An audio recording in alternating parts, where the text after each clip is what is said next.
What are your thoughts on what the Jets need to improve and address in this upcoming draft for the 2023 season? Well, I think first things first, you have to address the quarterback situation. Are they going to get Aaron Rodgers or not? And there was a lot of momentum just about a week and a half ago, that it was a 100% bet that Aaron Rodgers was going to the Jets. And all it came down to was potential draft capital in a trade going back and forth between the Jets and the Packers. Well, those talks have simmered. And I think Kevin and I, we were talking about this before we started recording. Apparently, talks between the Jets and the Packers have ceased entirely on the whole Aaron Rodgers deal. And I think the Jets are going to have to make a decision here. You either go all in for Aaron Rodgers or you go all in with Zach Wilson. Because let's face it, Mike White is not on this team anymore. Mike White has moved on, and it presents him a challenge. Go with Aaron Rodgers or go with Zach Wilson. When I look at Zach Wilson, I just don't think that the locker room can rally around this guy anymore. I think there's just been too much drama associated with him, and the fact that, honestly, the level of play that we've seen from Zach Wilson has been very subpar in his early part in his career. It really is crazy when you look at the Jets with how good this defense is. If they were to have a competent quarterback going into next year, this is a team that could potentially compete for an AFC championship. That's how good this defense is.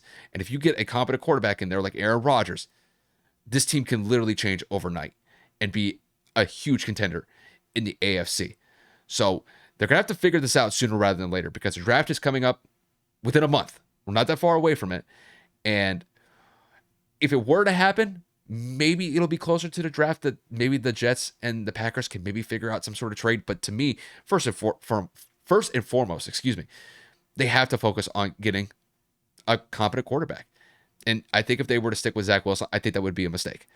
And my second point, I'm going to keep it on the offensive side of the ball, is offensive line. If they potentially get Aaron Rodgers, they're going to have to be able to protect him at all costs. And when you look at the Jets, they were essentially middle of the pack, maybe subpar when it came to their, I would say, their overall competence when it came to allowing sacks. They gave up 42 sacks last year. It's not the best. It's not the worst. I mean, look, it could be a lot worse.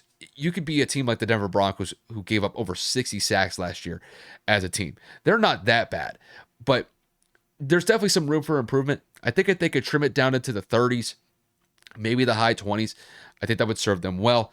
And honestly, we kind of talked about the same thing with the Browns in our last segment. Essentially, if they were to win these one-on-one battles in the trenches, whether that's in pass protection or in the run game, I think it would serve them well. Unfortunately, in the run game, they're probably going to take a little bit of a hit because Breece Hall went out with a torn ACL, and he was having a phenomenal year before that torn ACL.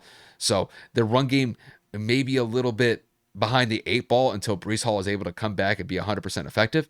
So it may put a little bit more of an emphasis on that pass protection. And if they could be able to try to bolster this offensive line, maybe look at some options in the draft to just improve the overall depth of the offensive line, I think it'll serve them well. But I think, to me, first and foremost, they have to address this quarterback situation. It's the most glaring weakness on the offense right now. Because when you look at the rest of this offense, they've got some decent players to work with. They have Allen Lazard. They have Corey Davis. They have some pretty good options in that wide receiving core. It's just whether or not these guys are going to be able to step up and make plays. But it all really depends on who the quarterback's going to be. And unfortunately, at this point, it's kind of wait and see. We're really kind of in a holding pattern with Aaron Rodgers. I think if you're the Jets, I think you potentially roll the dice and go with it because I think he's going to be a better option than Zach Wilson.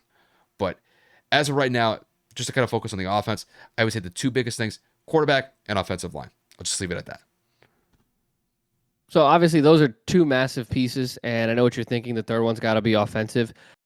We're not really going to focus on the wide receiver core for the Jets because they did make some moves to go and acquire some big pieces. They signed Mecole Hardman. They went out and they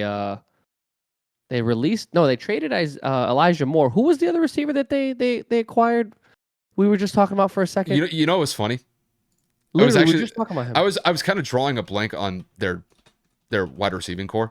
But I'll pull it up just so we have because it here. we know that they have Garrett Wilson. We know that they have Corey Davis. That was the one. Garrett Wilson was the name that I was thinking of. I just kind of drew a blank to that one. And Corey Davis, supposedly, according to a couple of sources, is on the totem pole about getting released and whatnot Yeah. because of his lack It's of not it's availability. not a guarantee. So wide receiver piece or core is something for sure to look at. Oh, they signed Alan Lazard. That's the one that I forgot. Oh, Like yeah, yeah. that, I mentioned my him. brain just. Yeah, I you mentioned him. did, but I had a brain fart. So again, wide receiver core is something to monitor, but it's not something to really like dwell on. As opposed to this next piece, I'm just gonna make one edit, and that's gonna be the linebacking core. We all saw what CJ Mosley produced last season. We all saw what he was able to do in Baltimore. But since he's been in New York, he has been the epitome of inconsistent and has not been available because of injuries. And then when he was on the field, he wasn't very good. He was in and out of the lineup. So he had an all-pro season last year, yes, but the biggest question is, can you repeat that same success this year? Are you going to be able to do that without your running mate in Quan Alexander? You were able to re-sign Quincy Williams, but outside of Quincy and CJ, who do you have behind you? Who are going to be those pieces if CJ misses time or if Quincy doesn't live up to that contract? So that's just one piece I really, really wanted to focus on because this Jets defense is super stout, super, super strong, and that secondary is incredible. But outside of that pass rush and that front four, if that next layer of the defense isn't able to wrap up, isn't able to make plays, isn't able to stop receivers and running backs at the line of scrimmage, it's not going to be something that is ignorable or something that you can kind of like live with because linebackers are huge in the NFL because they do that dual threat role where they can pressure the quarterback, they can drop into coverage, they can also play a pivotal role in making plays in the open field. They're known for being some of the best tacklers on the team.